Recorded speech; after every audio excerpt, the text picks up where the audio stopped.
네, 안녕하십니까. 이번에 그 프로덕션 스크립트 패키지가 2.4로 업데이트가 되었고요. 예, 추가된 내용과 그 다음에 수정된 내용을 한번 살펴드리도록 하겠습니다. 자, 먼저 추가된 것들 먼저 살펴보겠습니다. 앵커트 타겟이라는 게 하나가 추가가 됐는데요. 자, 간단하게 솔리드를 제가 두 개 만들고요. 어떤 레이어가 있을 때 기존에는 어떤 이제 앵커 포인트를 이동하기 위해서 이 페어런치를 이용을 했는데요. 그게 좀 불편하다 하시는 분들이 계셔서, 자, 내가 이동할 앵커 포인트로 이동할 소스, 그 다음에 어느 지점으로 이동을 시킬 건지 이렇게 타겟을 지정하게 만들어 놨습니다. 자, 타겟 델롬의 앵커 포인트로 좀 다른 데다가 인위적으로, 자, 이렇게 돼 있을 때, 자, 얘를 얘 선택된 얘의 어떤 지점, 레이어의 중앙이냐 앵커 포인트 위치냐, 이쪽으로 바로 옮길 수 있게끔요. 앵커 포인트를요. 얘의 앵커 포인트를. 그래서 여기 보시면 앵커 투 타겟 선택을 하시면 이렇게 두 가지가 있습니다. 그래서 앵커 포인트 위치로 이동을 시켜보자 할 때 yes고요. 레이어의 중앙으로 옮겨오자 할 때 no. 자, 먼저 yes를 해보겠습니다. 자, 그러면 요 첫 번째 선택된 레이어의 앵커 포인터가 두 번째 선택된 레이어의 앵커 포인트 위치로 이동을 하죠. 자, 컨트롤 Z. 자, 얘를 얘한테 옮길 건데 앵커 포인트를 앵커 투 타겟 이번엔 no 해보겠습니다. 그럼 얘가 어떻게 되죠? 그렇죠. 얘로 이동을 합니다. 이렇게 요놈의 중앙의 위치로. 자, 이렇게 해서 여러분들이 어떤 타겟, 여기 이렇게 잠깐 지금 움직이는 거는요, 이 사이즈 때문에 그렇습니다. 컴포지션 사이즈가 스퀘어일 때, 그래서 요거 지금 제가 사이즈가 0.9대 1로 돼 있죠. 그래서 요거를 픽셀 에스펙트 때문에 그런데, 그래서 작업하실 때는 주로 이제 애프터 이펙트는 스퀘어 작업을 많이 하기 때문에, 자, 요거 지워버리고 컴포지션을 스퀘어로 하나 만들겠습니다.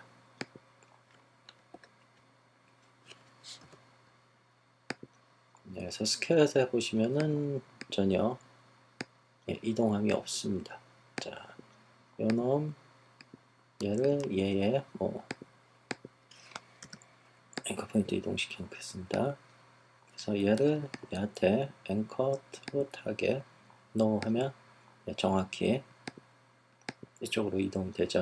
얘의 앵커 포인트 위치가. 자, 이렇게 해서 간단하게 페어런츠 걸지 않고도 그냥 타겟을 지정을 해갖고 바로바로 옮길 때 좀 쉽게 하시라고 하나 추가가 되어 있고요. 자, 그 다음에 바운스라는 또 스크립트 하나 추가가 됐습니다. 자, 먼저 이렇게 한번 해볼까요? 자, 총 9개의 레이어가 있는데요. 자, 얘를 뭐 좀 구색을 좀 맞추도록 하죠. 그래서 요놈 이쪽 이렇게 해서 좀 정렬을 좀 시키겠습니다. 이렇게 해서 위치 좀 이쪽에다 놓고요. 자, 얘네들의 포지션을 열고요. 자, 키를 하나 잡고요. 요게 뭐 완성됐을 때 키. 자, 여기를 위치를 옮기도록 하죠. 자, 여기까지만 한 N키로 보면, 자, 여러분들 그냥 이렇게 램프 리뷰 보시면, 이렇게 툭 떨어지는 느낌. 그래서 여기가 이렇게 떨어졌을 때 좀 출렁거리는 효과, 바운스 효과를 주기 위해서 여러분들이 이제 뭐 여러 가지 방법을 썼는데요. 간단하게 이 바운스 스크립트는 여러분들이 선택된 이 프로퍼티스에 들어갑니다. 프로퍼티스 선택된 거. 그래서 전체에 다 주려면 한꺼번에 그냥 선택을 하시고요. 바운스. 자, 여러분들은 여기서 선택을 해야 되고 저는 여기다가 가져다 놨습니다. 바운스 똑같은 겁니다. 그래서 바운스 선택을 하시면 이렇게 바운스 효과가 들어갑니다. 자, 어떻게 되는지 램프 리뷰를 한번 볼까요? 자, 익스프레션으로 바운스 효과가 들어가는 거기 때문에요. 익스프레션을 좀 아시는 분은 뭐 살짝 익스프레션 수정을 하셔서 뭐 댐핑의 뭐 시간이나 이런 거 좀 조절하실 수도 있고요. 그나마 가장 좀 보기 좋은 그 수치를 제가 선택을 해서 그대로 세팅을 맞춰 놓은 겁니다. 이 세팅들을 뭐 옵션을 제공해서 변경하게도 할 수 있지만 이 프로덕션 스크립트 패키지의 그 주 목적이 좀 작업 속도를 좀 빠르게 편하게 하기 위한 거기 때문에 가급적이면 그런 옵션을 선택하거나 이런 대화 상자 띄우는 거를 좀 최대한 배제를 하고 있습니다. 그래서 혹시라도 뭐 이런 세팅 값이 본인이 꼭 원하는 세팅 값이 있다면 저한테 메일로 알려주시면 그렇게 수정을 한 거를 제가 또 보내드릴 수도 있으니까요. 그 점 좀 참고를 해주시고요. 자, 익스프레션으로 만들어진 거기 때문에 혹시라도 이 뒤에 이 뒤에 또 다른 키가 들어가면 거기에도 다 바운스가 먹겠죠. 그래서 나 뭐 여기까지 얘네들이 다 멈춰 있다가 네, 뭐 좀 있다가 다시 내가 뭐 옆쪽으로 이동을 한다든지. 자, 그러면 얘네도 마찬가지 뒤에가 다 바운스가 먹습니다. 이렇게. 그래서 보시면은 네, 이런 식으로요. 자, 뭐 예를 들어 는 스케일도 조절하고 싶다. 스케일도 뭐 여기서부터는 뭐 어떤 스케일도 조절하고 싶다. 얘네들의 스케일을 여기까지는 유지를 하고 뭐 조금만 해볼까요? 뭐 얘네들은 50% 줄여보겠습니다. 자, 그러면 이 프로퍼티스, 스케일이라는 프로퍼티스에 아직 바운스 효과가 없죠. 그래서 여기에도 바운스 효과를 주기 위해서 바운스 스크립트를 클릭합니다. 그러면 얘도 마찬가지 스크립트가 바운스 효과를 추가를 시켜줍니다. 이렇게 자세히 보시면 출렁출렁거리죠. 스케일도. 예, 그래서 얘는 뭐 모든 속성에 원하는 속성에다가 바운스 스크립트를 이용을 해서 이렇게 바운스 효과를 주실 수가 있습니다. 그래서 뭐 얘네들은 뭐 나중에 어떤 작업을 하실 때 뭐 좀 순차적으로 떨어지는 걸 원한다면 뭐 한 2프레임 정도만 밀까요? 그래서 보시면은 주르륵 떨어지다가 예. 이런 애니메이션을 아주 쉽고 간단하게 만드실 수가 있습니다. 자, 그래서 그게 바운스 스크립트고요. 자, 그 다음에 추가된 게 이제 all copy, 그러니까 모든 마커를 카피하는 건데요. 자, 이 마커를 카피할 때가 좀 굉장히 불편한 점이 많았습니다. 그래서 이 스크립트를 만들어서 제공을 하는데요. 자, 먼저 마커를 좀 찍겠습니다. 저는 노트북이기 때문에 이 별표가 뉴메릭 키패드가 없기 때문에 이걸 이용해서 마커를 찍도록 하겠습니다. 여러분들 참고하십시오. 여러분들은 뉴메릭 키패드 쪽에 별표죠. 자, 그래서 여러분들이 마커에다가 뭐 어떤 코멘트도 달 수 있고요. 그 다음에 뭐 챕터 뭐 이런 여러 가지 설정들을 할 수가 있겠죠. 자, 얘네들을 혹시라도 내가 뭐 예를 들어 어저스트 만들고 이 어저스트에 이 마커들을 좀 복사를 해야 된다 라고 했을 때 간단하게 소스 찍으시고요. 마커가 있는 레이어, 그 다음에 타겟이 될 레이어 찍으시고요. 여기 보시면 copy all 마커, 그럼 바로 카피가 이루어집니다. 자, 이때 마커 카피된 거 보시면 그대로 전체가 다 어떤 속성이든지 전체가 다 카피가 되고요. 자, 컨트롤 Z. 자, 혹시라도 내가 이 레이어의 마커를 이 타임라인의 마커, 다시 말해서 이 컴프 마커로 좀 만들어야 될 때가 있습니다. 컴포지션의 마커. 컴포지션 마커를 찍으려면은, 그렇죠.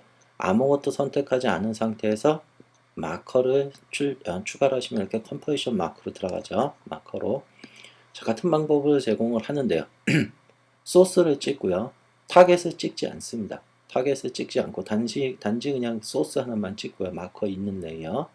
그 다음에 마커 투 올 카피 올 마커를 해주면은 타임라인에 그러니까 컴포지션 마커로 복사를 해줍니다.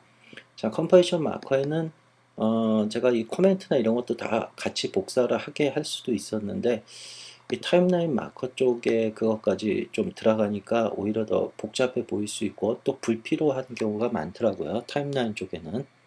이 레이어일 때는 어떤 코멘트를 이용을 해서 이 레이어의 어떤 지점이나 이런 걸 알려줄 때가 있지만 타임라인 쪽은 주로 어떤 뭐 레이어가 위치해야 될 때나 이런 특정 포인트만 찍기 때문에 굳이 제가 이것까지는 복사하지 않게 만들어 놨는데 또 이 부분도 혹시라도 타임라인 쪽에도 모든 이런 속성의 데이터가 좀 복사가 됐으면 좋겠다 하시는 분들은 저한테 메일로 알려주십시오. 뭐 그 부분이 수정된 거를 또 보내드리도록 하겠습니다.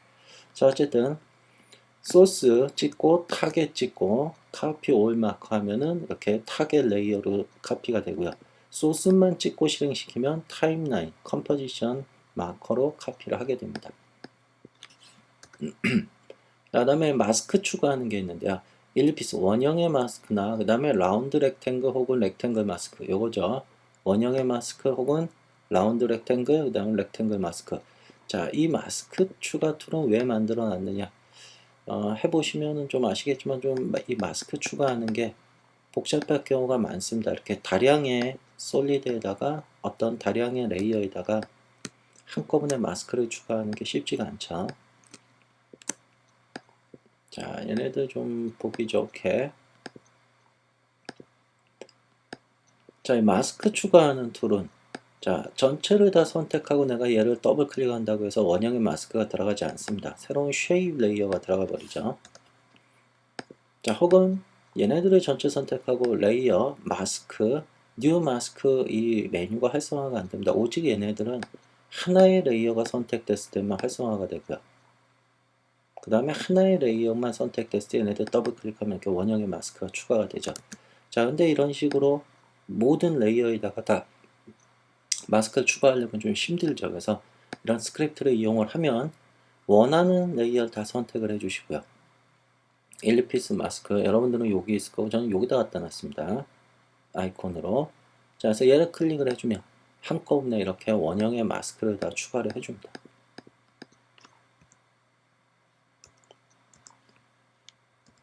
자, 컨트롤 Z. 자, 이번엔 렉탱글 마스크를 추가하는 걸 보죠. 자, 원하는 레이어 선택을 하시고 렉탱글 마스크를 추가를 하시면 물어보게 됩니다. 라운드 코너의 반지름, 그러니까 이 라운드, 엣지의 라운드의 반지름을 입력을 하세요. 자, 여기다가 0이라고 입력을 하시면 그냥 렉탱글 마스크가 추가가 됩니다. 렉탱글 마스크요. 자, 이 렉탱글 마스크는 실제 포인트가 하나입니다. 이 코너에. 자, 컨트롤 Z.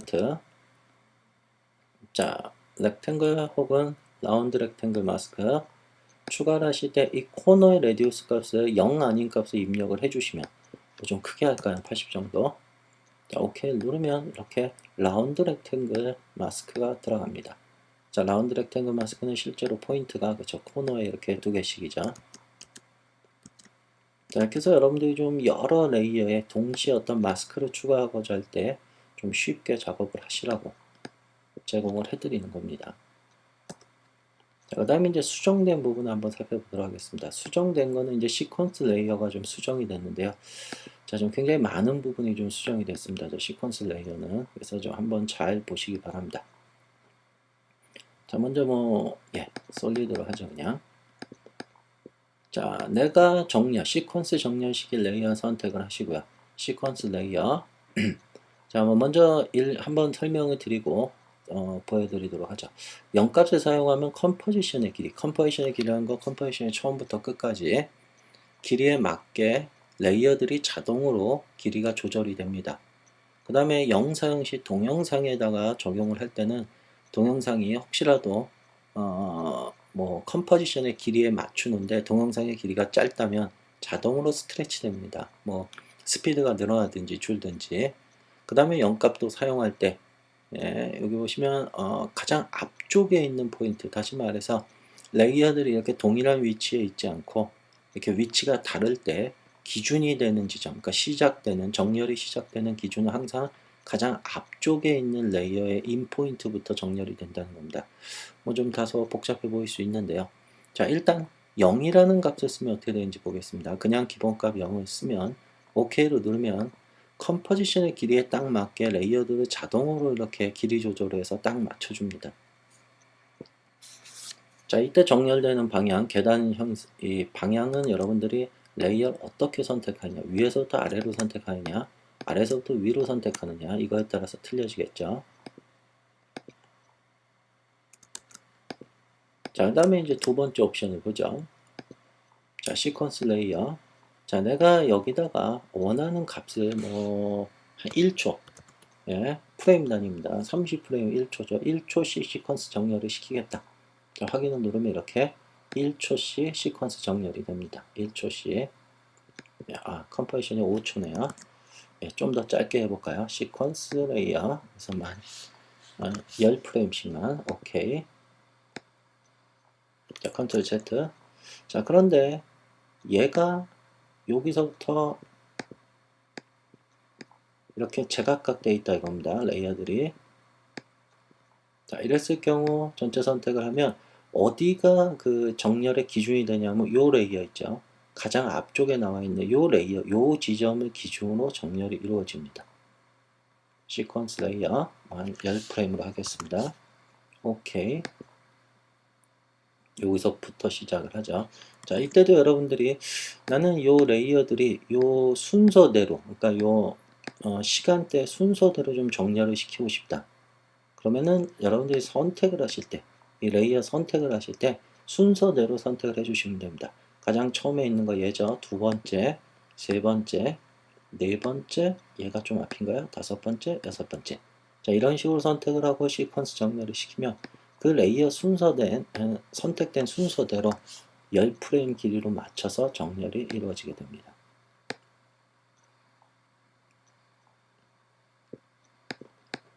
자, 다음 동영상의 경우 어떻게 되는지 한번 보도록 하죠. 동영상. 자, 동영상은 여러분들이 그 시퀀스 정렬이 이렇게 쉬운 거는 아닙니다. 왜냐하면 얘는 인과 아웃도 있지만 스타트와 엔드도 있죠. 이렇게 까만 포인트. 이것 때문에 굉장히 좀 어려운 부분인데 그 부분도 다 추가를 시켜놨습니다. 그래서 먼저 컴포지션 길이를 좀 늘리도록 하겠습니다. 여유 있게 보시기 위해서. 네, 이 정도 보죠.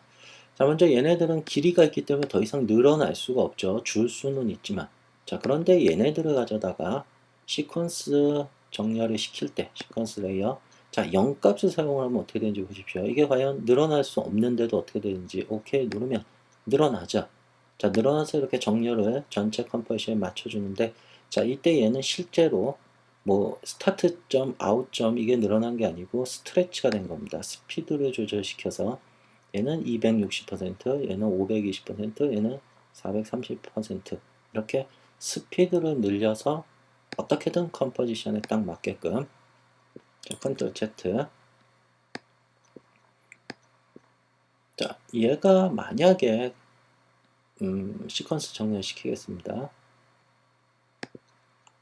자, 예를 들어서 뭐 한 100프레임 정도만 하겠습니다. 자, 100프레임은 이 동영상 길이보다 훨씬 짧은 거죠.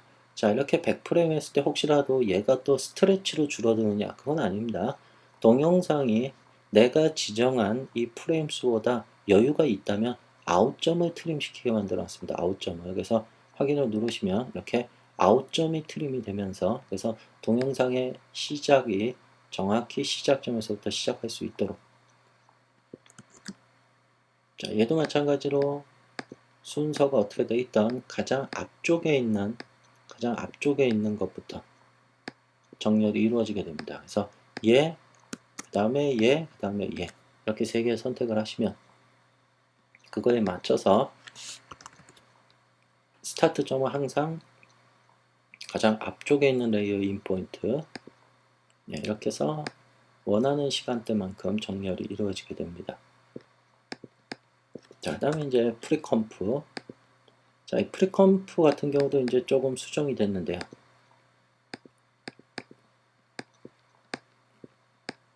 자, 여러분들 기존에 그냥 프리컴프 셀프 하면은 무조건 이 여러분들 레이어의 프리컴프 메뉴 있죠? 두 번째 옵션 얘로 지정이 됐는데요. 자, 이걸 첫 번째와 두 번째 선택할 수 있게 만들어 놨습니다. 자, 먼저 모든 레이어 선택을 하시고 프리컴프 셀프 자, 누르면 이렇게 메시지가 뜹니다. 그래서 첫 번째 있는 거 Leave all attribute in composition으로 하려면 No를 누르고 그 다음에 Move all attribute into new composition으로 하려면 Yes를 눌러라. 그게 두 번째 거죠. 그래서 Yes를 누르면 이렇게 제각각 프리컴프 시키는데 컴포지션이 어떻습니까? 자, 사이즈나 모든 그러니까 이 메뉴입니다. 레이어 프리컴프의 얘로서 두 번째 얘로서 컴포지션이 이루어지고요. 각각 자 선택을 하시고 프리컴프 셀프 자 노를 누르면 어떻게 되느냐 1번 그러니까 레이어 뉴 컴포지션의 요 1번 있죠. Leave all attribute 얘로서 적용이 되게 돼서 이렇게 여러분들 레이어 그 레이어 사이즈에 맞게끔 컨트롤 Z 그래서 이런 거 할 때는 여러분들 이런 거 하시면 됩니다. 자 얘의 어떤 이펙트가 들어가 있을 때 이펙트나 이런 거 네. 혹은 뭐 사이즈가 변화가 됐다든지 자, 이런 것들이 다 제각각 있는데 얘를 프리컴프 시키는데 제각각 프리컴프 시키는데 여기에 들어간 이펙트나 어떤 트랜스폼이나 이런 거를 그 첫 번째 프리컴프 되는 그 프리컴프 되는 부모한테 넘겨주고 싶다. 이랬을 경우에 우리가 주로 쓰는 게 이거죠. 첫 번째 레이어 프리컴프의 이 메뉴입니다. Leave all attribute. 그래서 이걸 좀 쉽게 하기 위해서 선택을 하시고 프리컴프 셀프 no 해주시면 자 변화는 없는 것 같지만 보시면 패스트 블럭 컴포지션으로 넘어왔죠. 그 다음에 스케일 눌러보시면 컴포지션의 스케일이 변했고요. 이 안에 들어가면 소스는 원본으로 다시 그대로 유지하게끔. 그래서 컴파이션 시킬 때 두 가지를 좀 선택적으로 적용할 수 있게끔 수정을 했습니다. 그래서 자, 요번에 2.4 업데이트 버전에서는 이렇게 좀 기존에 있던 거에서 좀 더 편한 방법을 좀 제공해 드리고자 이렇게 추가 내용과 수정된 내용이 있으니, 자, 더 강좌를 좀 보시고 조금 이제 시퀀스 레이어 같은 경우는 조금 몇 번 사용을 해 보셔야 좀 적응이 될 수도 있습니다. 자, 뭐 사용들 한번 해 보시고요. 다음 업데이트 때 또 한번 찾아뵙도록 하겠습니다.